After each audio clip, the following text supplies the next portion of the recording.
Welcome to 3Dsurvey volume calculation tutorial.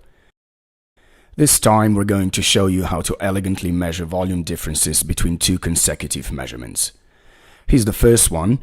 It's a construction site point cloud with all the details. The second measurement was taken a month later. First, we need to remove all obstructions, meaning we need to delete points that are not defining digital terrain model. Vegetation, cars, heavy machinery, etc. This is the fastest way to select and delete points.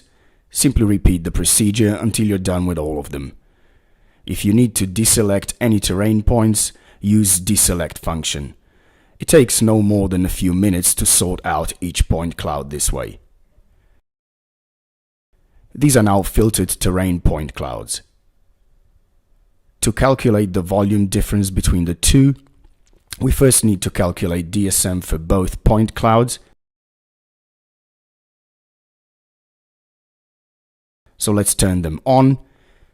Go to DSM, calculate new, set it to 0.2 meters, set interpolation to all, grid to 2 cells, and click calculate.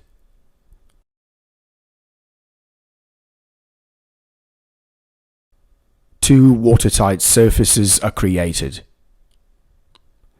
The only thing that's left is to select your area.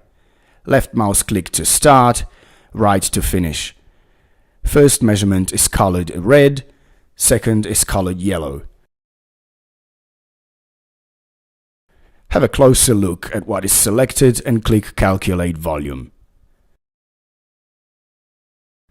Volume difference between the two measurements is displayed in the result window. Thanks for watching, folks. See you in our next tutorial.